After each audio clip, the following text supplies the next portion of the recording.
Greetings, physics of 221 here. Captain Rod. I'm making this video to kind of help you out with your Unit 1/1 homework. We're going to take a look up at numbers 18, 19, and 20.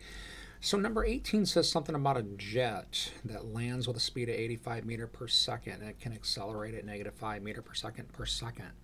I always want to start this with a sketch or diagram here. So first thing I'm going to do is draw a picture that kind of describes this. We're talking about a jet, so we have some sort of runway. I'm going to do a super quick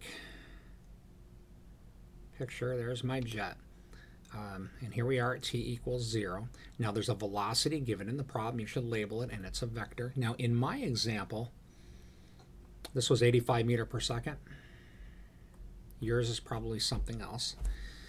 Now the jet's probably in contact with the ground or maybe using brake flaps or something, but in some way, shape, or form, it says that the jet is accelerating at 5 meters per second squared, and mine says -5. So they're talking about an acceleration in this direction, and again, mine is 5 meters per second squared. At this point right here, you do not need the minus sign because the arrow stores the direction. If you want to put just +5 there and keep the arrow in mind for direction, it's perfectly fine. Now, all these motion diagrams, and you look at all the videos I made about this, draw a picture. You should be doing that in your homework. 2, define a coordinate system here. So I'm going to maybe call this x = 0 plus x to the right. 3, usually I sketch a velocity graph. Right, that's usually the next step. And here, this plane or jet starts at 85 meters per second. So at t = 0, we're at we're at 85 meters per second. Yours probably is a different number. And let me read the rest of it here. Minimum time needed before it can come to rest. That's the important thing, is rest. So sometime later that you don't know, that's an unknown, but the velocity would be 0. Make your standard constant acceleration assumption. And use the slope here to write an equation. I'll just say this, your acceleration is delta v over delta t, given in the problem. You can get this from the graph. You can solve for the time. Now, part B, where it says, can this plane land on a runway that's 0.8 kilometers long? Well, once we have the time, the delta x can be found by this area here. That area. So at that point right there, calculate the delta x. If it's less than 0.8 kilometers, the plane's good. If it's bigger than 0.8 kilometers, not so good. All right. And it looks like by the time you do that, you'll have the final question done here. So that's probably enough on that one. All right. Let's move on and talk about number 19. Let me clear this. Now 19 is a very similar type of question. And this time I'm going to give you a little bit less. But for number 19, we've got a car. Driver applies the brakes, so start with that. I will do that. Quick sketch here. Here's my car. Right? Label the initial velocity vector. Now, if you have a number, you can label it, but I don't think I see one here. So I'll just have to call that maybe V sub O and move on. Don't stop just because you don't know something, right? Follow the steps, put in a coordinate system, sketch your velocity graph, right? Velocity against time, and I'm not going to do this for you. In this case, the car is slowing down. Let's see, and it strikes a tree, and it doesn't say it strikes it at t equals, or with a 0 velocity. So there's a tree over here, right? And the car, here's my motion diagram. It hits that tree, it's going to probably have some v final here, which we don't know. So think about that when you draw this graph. Now, I would say that graph, when you draw it, looks like it's going to have 2 unknowns. You're not going to know the initial velocity, and you're not going to know the final velocity, but just label those on the graph. Now, there's 2 equations we can write for this. Equation number 1, use the slope. The slope is the acceleration, delta v over delta t. And you can get an equation out of this, and that equation is going to have a v initial and a v final in it. 2, use the area. Right? You should end up with a trapezoidal area and use that area to write an equation for the displacement, and the displacement is given in the problem. In my problem it says 60.2 meters. Yours that might be different. Right? Equals, and again you're going to come up with an expression using the area from that graph, and that will also have a v final and a v initial in it.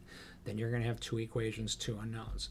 You should be able to solve for your v initial and your v final that way. That should be enough to get that problem done. It's going to be a little bit of work. All right, next one. Let's see, number 20. Okay, a bullet hits a tree that's 10.3 centimeters thick. So let's start with this. We're going to draw a picture. Now remember the old saying, a picture is worth 1,000 words? I like to say that in physics it's 2,000 words. Okay, spend some time. And these pictures are typically pretty simple, right? There's a bullet. It's got some sort of initial velocity given in the problem. Okay, it's coming into contact up with the wall of a tree here. So here it is right before, I'll just put that right like so. Here it is right before it hits the tree. Certain thickness here. I'm going to go ahead and call that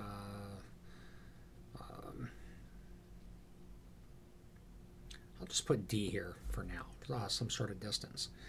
Now, the question you have to ask yourself is, does the bullet go through the tree or not? Oh, I'm sorry, not tree, board, but same difference. And it emerges with a speed of. Okay, so here's our picture. Put in our coordinate system, just like always, plus x. Draw your velocity graph. Now, t equals 0 is going to be at impact, and there's a number given in the problem. That's going to go up here somewhere. Okay, then there's going to be some time frame. It's going to take that boat a little while to get through that board. So whatever that time is, you have a new velocity, and it's not going to be as big as the first one. It's going to go maybe here. That's going to give you this type of shape. And again, this is going to be a velocity against time graph.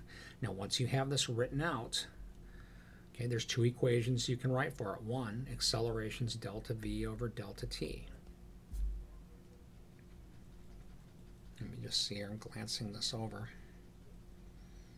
That's not given in the problem, that's fine. So this is an unknown, but the delta v is going to be known and the delta t, so you can get the acceleration from that. All right, part B, where it says total time. Okay, the displacement for that bullet, the delta x, that's what I call this distance d. Okay, we can get an equation for it from this area under the curve here, and that will have this time as an unknown, and that will allow you to find the time. Right, part C, what thickness would it take to stop the bullet, assuming the acceleration stays the same? Well, let's take this graph, and if we were to stop it,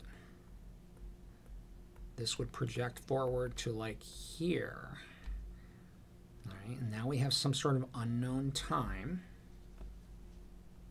We'll deal with that here in a minute. But this value right here is known. And there's two equations we can write here. Let's see. All right, remember, slope and area. The slope is related to the acceleration. When you write an equation for that, you should be able to find that time. Then the area gives you the delta x. Once that time is known, this entire area here will give you the thickness. So that should be enough. That'll get your working through that problem. So make sure when you work on your homework that your homework problems have all these elements. One, make sure you have a picture that kind of describes the problem. Two, make sure you have your coordinate system defined. Three, make sure you have these graphs, right? I'm going to ask for those when I give you any sort of evaluation in class. I'm going to want to see those, and I want to see those on your homework, even though we're doing it on the computer right now. Four, make sure you have all the relevant work here like this. Okay, so in my videos, I'll try to model that behavior, and I want to see the same thing on your homework. All right, so I hope that this gets you rolling, and have a great day.